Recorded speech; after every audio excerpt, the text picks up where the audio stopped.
Joyce, we need to talk, my husband Dylan said quietly. His voice sounded sad, but I could tell he was faking it. I looked up from my laptop. I had been working on the plans for our home renovation. Standing next to him was his mother, Evelyn. She held a tissue to her eyes, pretending to cry. My stomach sank. I had seen this act before. Evelyn was an expert at fake tears. The doctor says I only have 7 months left to live, she said, her voice shaking. I don't want to be alone when it happens. Then she dropped herself into our armchair, the same one she had complained about last week, saying it didn't match her living room style. She even measured it, like she was thinking of taking it home. Something felt off. My name is Joyce Byers. I'm 35 years old, and 3 years ago, my life changed forever. My parents passed away in a car accident. With the inheritance they left me, I bought my dream home, a beautiful old Victorian house. It needed a lot of repairs, but it was mine. I finally had something that was just for me. From the beginning, Evelyn never liked the fact that I owned the house. She always made little comments. Now here she was, trying to move in. Mom needs to live with us, Dylan said firmly. We can turn your art studio into her bedroom. His words hit me hard. That studio meant everything to me. It was where I painted, where I felt peaceful. The room had large windows that let in soft, warm sunlight, the perfect place to create art. I had dreamed about having a space like that for years. I know this is a surprise, Evelyn said, dabbing at her eyes again. But family stays together in hard times. Family? She had never treated me like family. I had been married to Dylan for 9 years, and in all that time, she had made me feel like I didn't belong. To her, I was the woman who had taken her precious son away. Which doctor told you this? I asked gently. Maybe we should get another opinion, just to be sure. Evelyn paused. Dr. Henry, she finally said. But I trust him. Dr. Henry? That name made my eyes narrow. Last year, just before Dylan and I were going to Belgium for vacation, Evelyn said the same doctor told her she had a rare disease. We canceled the whole trip to take care of her. And then, just 3 weeks later, she was totally fine. I looked at her, trying to stay calm. Was this another one of her tricks? I had already given up so much because of her lies. I need time to think, I said. And I meant it. Because this time, I wasn't going to be fooled so easily. I said I need time to think, I repeated calmly. Dylan didn't like that. He raised his voice. My mother is dying. Where is your compassion? I looked at him closely. For years, I had watched him take his mother's side over mine in every argument. No matter how small or big the issue, he always defended her. And now he was doing it again. Something inside me shifted. I understand this is hard, I said firmly, but I still need time to think. Evelyn, who had been standing quietly, suddenly smiled sweetly. Well, she said in a soft voice, since Dylan is your husband, the house belongs to him too. And it's a son's duty to take care of his mother. I raised my head and looked directly at her. Actually, the house is in my name only, I said clearly. I bought it with the inheritance my parents left me. Evelyn's fake smile faded. She wasn't expecting that response. But that's not the point, I continued. This is a serious decision. I won't be rushed. I walked out to the garden to clear my head. The garden was my favorite place. Quiet, peaceful, full of flowers I had planted with care. I sat on the wooden bench and pulled out my phone. I searched for Dr. Henry's office and called the number. Hi, I said politely to the receptionist. I'm checking on a patient, Evelyn Sharma. Do you have any record of her visit? I'm sorry, the woman replied. We don't have any patient with that name in our system. I thanked her and ended the call. I wasn't surprised. My gut had been telling me something was wrong. Later, I called my sister Megan. She's a nurse and has access to medical records. Can you check something for me? I asked her. 3 days later, Megan called back. Evelyn hasn't been to any cancer specialist, she told me. She hasn't even seen an oncologist. There's no diagnosis. She's lying. I felt both relieved and angry. For a whole week, I had watched Evelyn act like she was sick. She brought over moving boxes and talked about what color she wanted to paint the walls. Dylan treated me like I was heartless. He barely spoke to me and looked at me like I was the bad person for hesitating. Then came the big family dinner. Evelyn had invited everyone. Dylan's sisters, their husbands, aunts, uncles, and cousins. I knew what she was trying to do. She wanted to make me look bad in front of the whole family. She stood up during dinner and pretended to be emotional. She announced her fake diagnosis and said I had kindly agreed to let her move in. Everyone clapped and praised Dylan for being such a loving son. I stood up too. My hands didn't shake. I lifted my glass and said, "I have something to say." Evelyn smiled, thinking I was about to agree. Instead, I opened a folder, looked her straight in the eyes, and said, "I spoke to Dr. Henry's office. I also spoke with every other cancer doctor in the state," I said clearly, looking directly at Evelyn. Her face turned pale. The dining room went completely silent. The only sound was her fork dropping onto her plate. It clattered loudly in the quiet room. Her hands began to shake as she reached for her water glass. I don't understand," she said, her voice trembling. "Dr. Henry doesn't share patient information." "That's strange," I replied calmly, "because Dr. Henry retired 4 years ago. His clinic has been closed ever since." Dylan stood up quickly. His chair made a loud noise as it scraped across the floor. "Joyce, what are you doing?" he asked, looking upset. I didn't raise my voice. I simply opened the folder I had brought with me and pulled out the papers I had carefully gathered. "I contacted every cancer hospital and clinic within 200 miles, I said. Not a single one has a patient named Evelyn Sharma diagnosed with cancer. In fact, there's no record of her being tested at all." The room filled with whispers. People exchanged confused and shocked looks. Evelyn's sister, Madison, leaned forward and frowned. "Evelyn, is this true?" she asked gently. Evelyn suddenly stood up and shouted, "She's lying. Joyce is trying to turn all of you against me because she doesn't want me in that fancy house of hers." "Actually," I said as I slid the papers across the table, "I'm telling the truth. These are official hospital records. If anyone doubts me, you can call the hospitals yourselves and ask." Dylan picked up the papers with shaking hands. He stared at them, trying to make sense of what he was reading. "This can't be right," he muttered. "Mom wouldn't. She wouldn't lie like this." Jacqueline, his younger sister, spoke up from the end of the table. Her voice was quiet but steady. "Really?" she said. "Do you remember when she faked pneumonia before your wedding? Or that heart problem she claimed to have when you got the job offer in Sacramento?" Evelyn's face twisted with anger. "Jacqueline, how dare you talk to your mother like that?" "Yes, you're my mother," Jacqueline replied, "and I love you. But enough is enough. The lies, the fake illnesses, the drama, it's not okay anymore.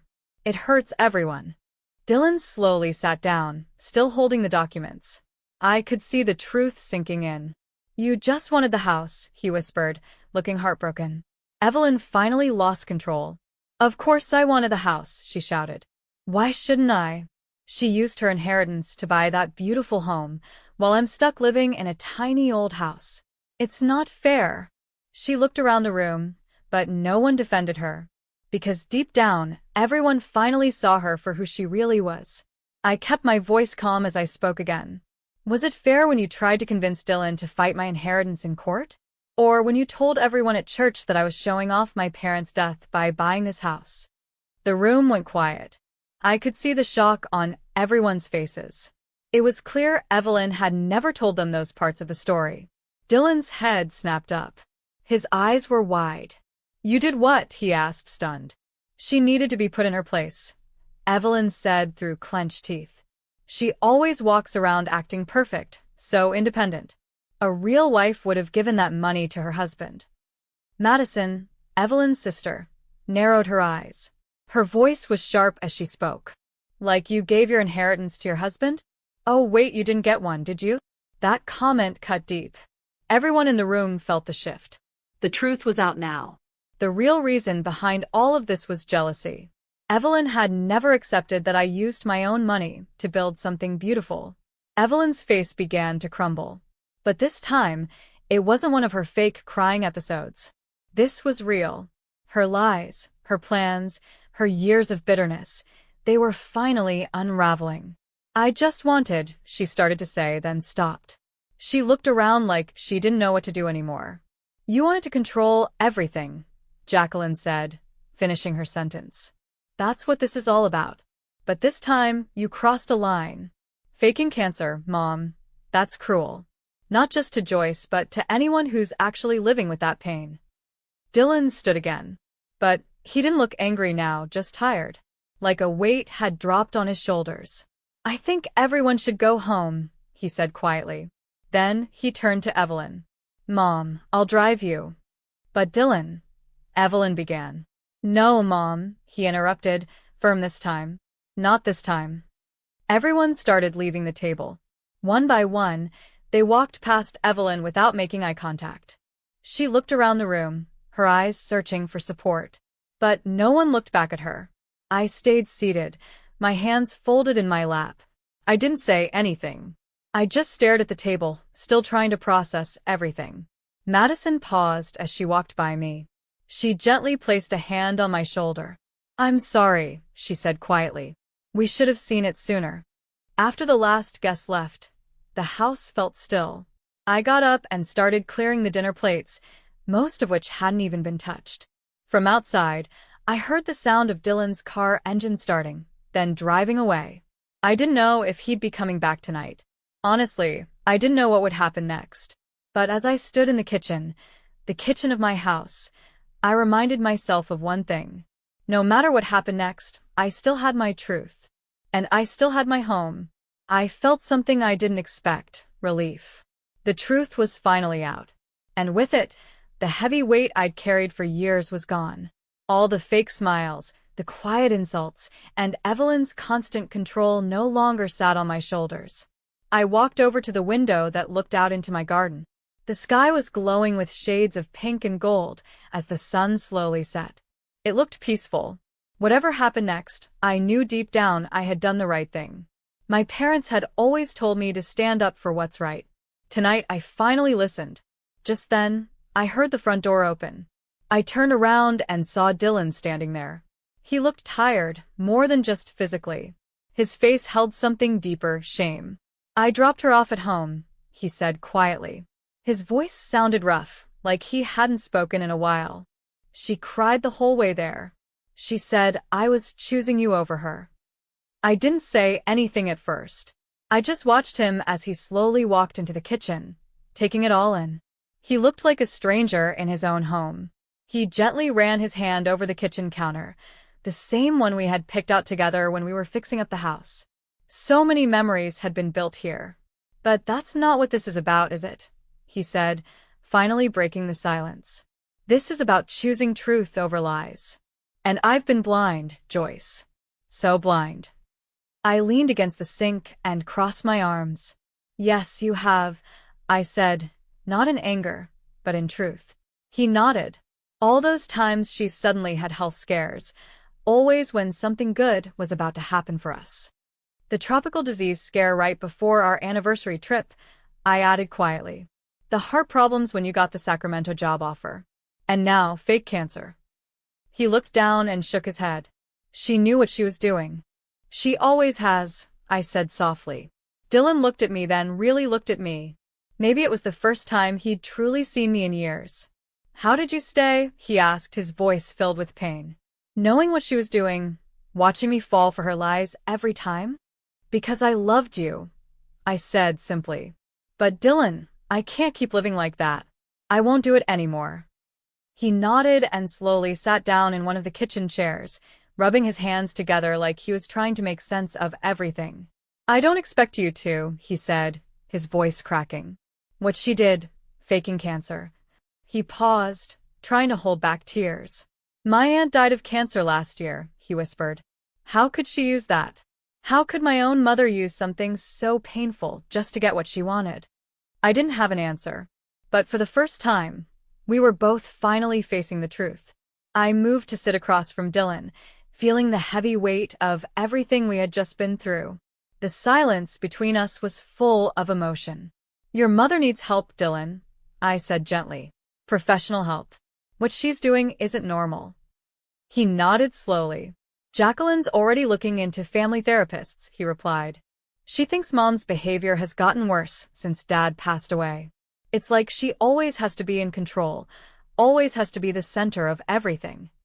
We sat quietly for a while. The soft ticking of the kitchen clock was the only sound. Each second felt like it marked a new beginning, a moment of reflection. We both had so much to think about. Finally, Dylan reached across the table. He opened his hand, palm facing up. I know I don't deserve your trust right now, he said quietly. But I want to try. I want a chance to make this right. To be the kind of husband you deserve, not just the son my mother expects me to be. I looked at his hand, thinking about everything we had been through. Every time I had felt unheard, pushed aside, and alone in my own home. It won't be easy, I said, my voice steady. There have to be real boundaries this time. Clear ones. I know, he agreed quickly. No more sudden visits. No more guilt trips. No more letting her decide how we live our lives. He paused, then added, and I think we should go to counseling. Together. I need to understand how I let things get this far, how I hurt you by always choosing her side. Tears filled my eyes, not because I was sad, but because for the first time in years, I felt seen. This was the man I had fallen in love with. The man I thought I had lost to his mother's control. Okay, I said, placing my hand gently into his. We can try. The next few months were not easy. Evelyn would swing between crying and saying sorry, then suddenly blaming me again. Some days, she called just to yell. Other days, she pretended everything was fine. But we stayed strong. Dylan started therapy, both with me and on his own. He began to see how deep his mother's influence had gone, and how much it had hurt our relationship. He worked hard to change, and I could see the difference. I also focused on myself.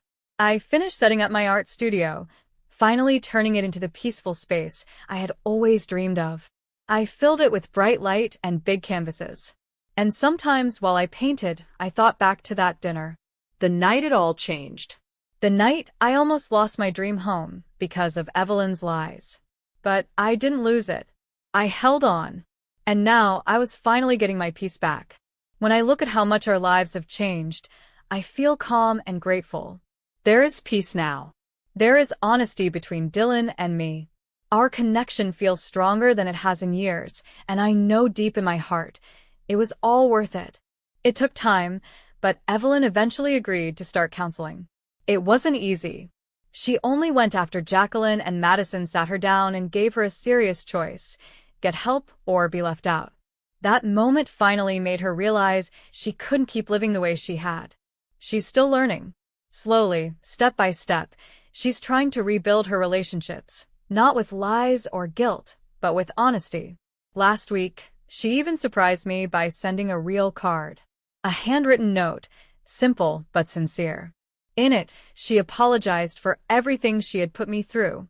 It wasn't a big, dramatic moment, but it meant something. It was the first time I felt like she saw me, not as a threat but as part of the family. Dylan and I finally took that trip to Belgium, the one we had postponed so long ago.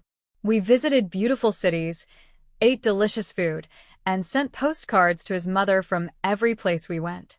Just simple updates, kind and thoughtful, with no hard feelings. When we returned, our home was exactly the way we left it. No surprise visits, no made-up emergencies, no emotional drama. Just peace. Just home. Yesterday, I was working in my garden when I noticed something special. A small rosebud had pushed through the soil, the first one of spring. It made me smile. That tiny flower felt like a symbol of everything we'd been through. Like our family, it was growing again, but this time in a healthy way. Slowly, naturally. Not perfect, but real. That's all I ever wanted. The house still stands just as it always has. Same walls, same rooms, same windows. But something about it feels different now. It's not just my escape anymore. It's not the place I go to hide from problems. It's our home, mine and Dylan's. A place built on trust, respect, and truth. A place where we can grow without fear, without lies, and without control, there may still be bumps along the way. Healing isn't always fast or easy. But I know one thing for sure: no amount of manipulation, guilt, or pressure can build what we now have. This home, this life, it's finally ours. And that's something no one can take away.